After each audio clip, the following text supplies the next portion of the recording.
What's up, guys? Welcome back to episode number 5 of PPC, which is Paid Ads, Pixels, and Cuban Sandwiches. Cuban Sandwiches, baby. So today we are reviewing Peppo's Cuban Cafe, which is up in North St. Pete, and I think we have quite a treat in store for today. What do you think? Very traditional Cuban sandwich, and to kind of break down what is in a Cuban sandwich, as you've been following along for now our 5th episode.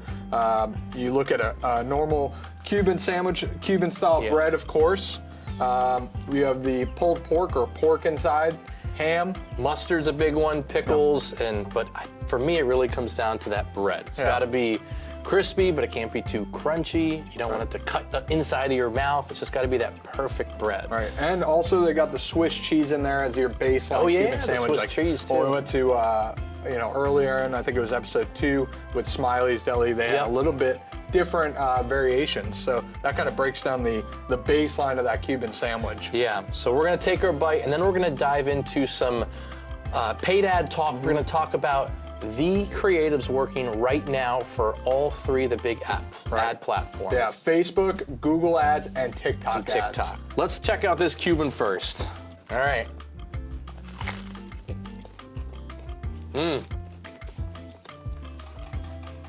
That's that crunch I was talking about. A little crunchy, but not too hard. Very easy to bite through. You don't have to rip that bread apart with your teeth. Yeah, what else are you getting inside? Crunchy on the outside, soft on the inside. Definitely has the ham. Just all the baseline ingredients. Nice, normal mustard, not spicy mustard or anything like that. So. All right, so let's see what we got going on with this sandwich.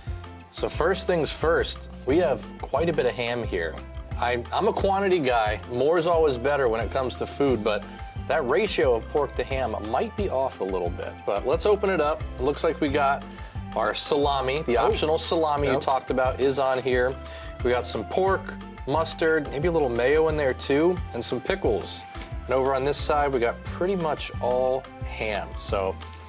All right, so we're letting that second bite really simmer on those taste buds. But let's dive into what is going on with Facebook, Google, and TikTok ads when it comes to creatives. Creatives, yes. It's the big thing. It's visual. It's a lot of times one of the first things that people see before they even get to your homepage or landing page. So it's important to get that first impression, but to also capture their attention. Yeah, it's what grabs their attention, makes them stop scrolling. Very important, especially when looking at like TikTok ads or TikTok in general. That's such a fast-paced app that you're just scrolling. So it's really important that we capture that attention. So where do you want to start with first? Which platform? Let's roll right into TikTok now that you're talking about it. So we actually just started running ads on TikTok a couple months ago. So fairly new to it, but we've actually had quite a bit of success. So what do you see working? The one thing that I see working is really taking our existing offers that we're working on Facebook and Google and just transferring that over to TikTok. That's such a great first place to experiment. Use what's working there and try it over here. Exactly. So that's on the offer side. In terms of the creative, really raw, unpolished videos, and it seems to be any videos with a numerical value to it, right? So like 13 quick wins work. Like that's a lead magnet of ours. Build 100 backlinks. Anything that they could put a tangible number behind, people seem to love, and because it's easy to consume. It's not this vague guide or anything like that. So.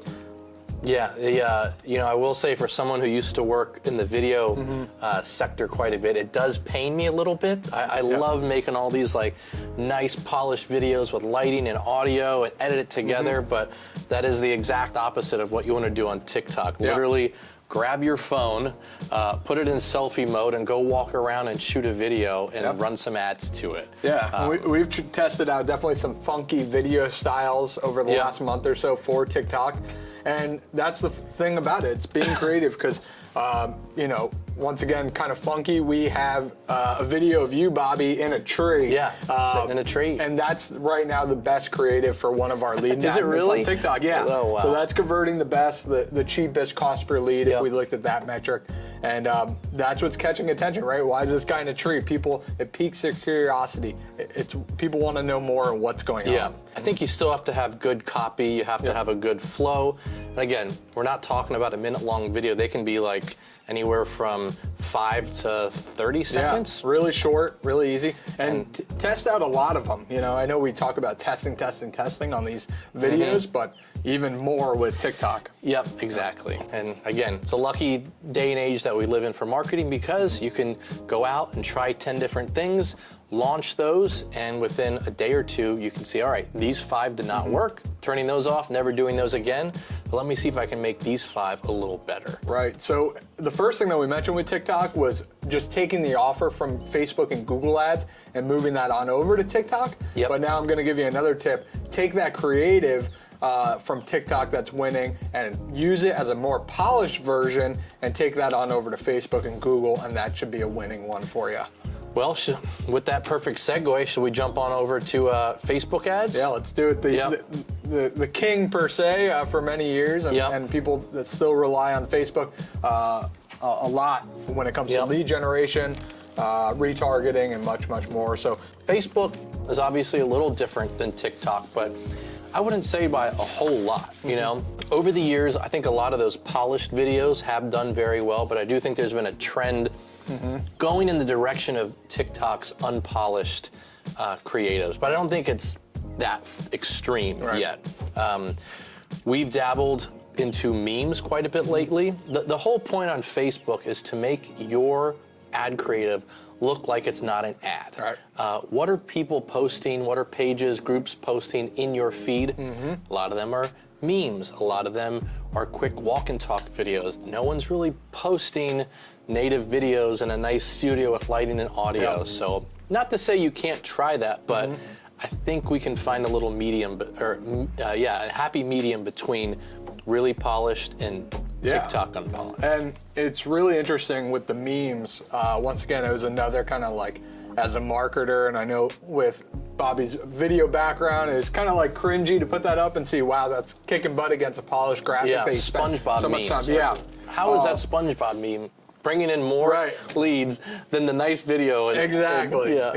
And the thing that's very interesting is it's memes with actually longer form copy that has been the winners. It hasn't been short copy with memes, it's been memes with longer form copy. So the meme, once again, and that just goes to show that you need to grab their attention with that so you're creative. Stopping the scroll with the meme. Stopping the scroll, and then we're piquing their curiosity with that first 1 or 2 sentences of the copy, and they're getting engaged throughout the rest of the copy before making that click on over to the landing page or your website. I know there's different types of campaigns in TikTok, but there's a whole lot of different types in Facebook, between reach or brand awareness or conversion driven or purchase conversion. So I think it does vary a little bit based on what type of campaign, would you say? Yeah, of course. And we're seeing us use a lot more of the dynamic creative. So what that means love the is dynamic. What that means is that we're able to upload 6 to 10 different images. Well, you can do 1 to 10, but 6 to 10 images at a time, and then 1 ad copy with that specific videos or video. And then we basically allow Facebook's algorithm to say, hey, you serve this, get it in front of the right people, and then we can actually start turning off the creative, specifically the images or videos that aren't working. So that's one tool on the creative side that helps us a lot. Trust Facebook's algorithm, let it do the work.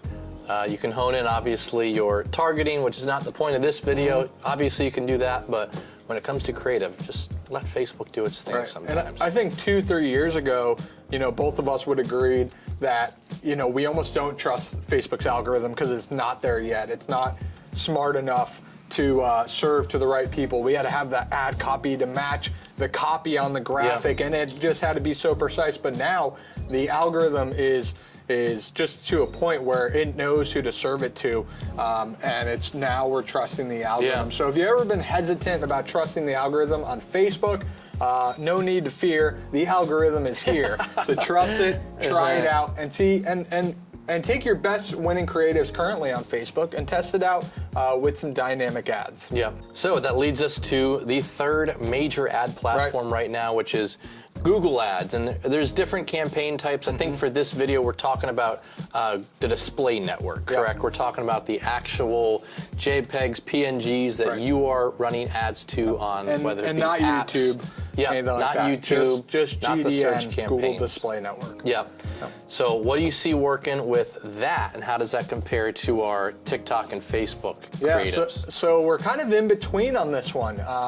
You know, we have the option to do dynamic creative on Google Display Network, and then we also have the option to do that nice polished graphic. In terms of trying out memes and things like that, we have tried that. The click-through rates are pretty low, anywhere from 0.20% to 0.50%. We try to aim for about a 1% on cold traffic and retargeting. And I kind of get that, because again, these are images that if you're running them on Google Display Network, that they're showing up on other people's websites. They're in the sidebar. You open up the Weather Channel app, and there's a little one there. And that's probably not the right place to have memes be. But exactly. We're going to try it no matter what, because, again, it surprised us on Facebook. But memes, probably not the way to go. So do you think the more polished look? The more polished look, in my opinion, is still working. The traditional, just keeping it simple, graphic, on these different platforms. Once again, they're going on nice polished websites, whereas like when you look at a Facebook or TikTok, not so much TikTok because it's very simple with the video ads, but when you look at Facebook, right, there's a lot of clutter and things going on that platform when you're either looking on that desktop or mobile. Sidebar on the right, sidebar on the left, red dots popping up everywhere. So that unpolished look is okay, whereas on Google Display Network, you're going on a really nice polished website. If, like Bobby said, Weather Channel, Forbes, all these big publications. And I think when we talk about a polished ad, I love to get into what that actually looks like. So basically, let's call it a square ad, and then you're going to have a headline, maybe a little sub-headline underneath it, and then a button or something that says click here, or some sort of CTA to get people to click on that actual around image. here somewhere, we should be able to pop one up for you guys to show you guys a few examples of what's worked with us. Here's our square right here. The imaginary square. And so we'll get that uploaded for you guys so you guys can check that out. And but making sure, once again, really simple headline, logo if wanted, call to action with the button, and call it a day. Just test out a few ones. The key that I've found, I'm sure you've seen this too, Bobby, is making all the different sizes for Google Display Network. Yeah, that's important. Yeah. Because you not only have desktop and mobile, but you also have the sidebar. You have the in-content ones that stretch all the way across the page. You have the little narrow ones. I mean, all over the place. Yeah, so there's tons of them. One piece of advice that I've heard from a mentor years ago was when testing out a new offer on Google Ads, and I still think this goes for today's algorithm and market, is your offer and your ad will win, and you can scale it if you can win with it with just a square ad. Start with that first, and then that's a good way to put then hit different sizes as you go. So a lot of people are intimidated by all those different sizes because Facebook and Instagram do the resizing for you automatically. Whereas Google Display Network, you just upload the different sizes. Now with dynamic ads on Google Display Network, they of course size it for you. But yeah, we typically do 6. You can go out there and search the 6 main sizes. I don't know the pixels off the top of my head here. We can put those up on the screen here, but if we can get those 6, that's a very great place to start. Yeah, one great tool that we use a lot in-house is called Canva, and they actually have the newest and most recent sizes. Most recent sizes for each platform ready to go for you. You literally just copy that headline over to the next size, the next one, and then you can have 6 images all exported out, and you're good to go. I love that. So simple as that. But how about a quick recap, and then we'll dive into this review. Yeah, I'm getting excited. I'm already reaching for it. Okay, sorry. But yeah, so we got our 3 platforms. There are other ones out there, but these are kind of the main 3. TikTok, Facebook, Google. Really easy on a scale here between polished and unpolished. You got TikTok on one end with unpolished, Facebook kind of right in the middle. You can still try some goofy stuff there, and then Google, spend a little time, make those images, make them look a little nicer, because they're not on a chaotic feed where you're trying to grab someone's attention. Exactly. So try it out, test it. Once again, if you're going to TikTok and you're brand new to it, take your winning offers already, if that's on your website or with other ad platforms. And if you're already on TikTok and you have some videos that are winning, take that, polish those creatives up for Facebook, and try it out there. And who knows, you're going to be able to just continue testing and scaling your ads over and over again. Yeah. So I love it. I hope that helped. Yeah. Let's give this rating One one more bite. Yeah. Yep. Okay. You want to go first? I'll go. We already know his rating's going to be below mine. He's a harsh critic. All right. So, all in all, I love it. Great crunch. I love the mayo-y mustard on there. I love the pickles. But yeah, not getting a lot of pork, and it's not on this. It's not on this half either. So because of that, I am going to have to dock it a little bit.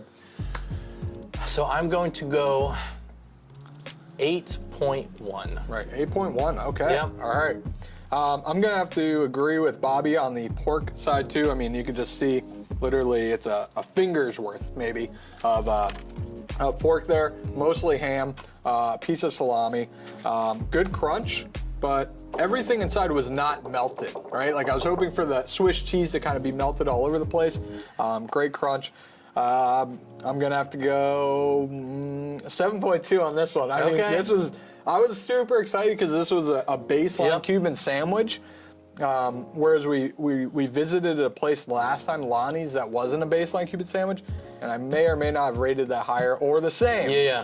So I was hoping, I had high hopes for this place. Yeah. Yeah. And who knows, could have just been a bad day there. We caught them during the lunch rush. Maybe they got busy, missed out on some pork, and didn't keep it on the press as long, but. Yeah, I mean, overall, a good, decent Cuban sandwich, especially for a quick lunch, affordable lunch. The prices were great, but for our ratings, that's what I'm going to have to stick with. So, well, we hope you guys learned a little bit about Cuban sandwiches and ad creatives on all three platforms there. But if you have any questions about running paid advertising, not just about creatives, but in general, feel free to click the link below, schedule a call with some of our PPC consultants, just like Carl, and they can help you out with whatever you need. And comment below, let us know what else you would like to see in these videos. Maybe you're talking about YouTube videos or other types of ads and how we can help. So thanks again, episode 5 in the books, and we'll talk to you guys soon. Alrighty, see you guys. See ya. Cheers.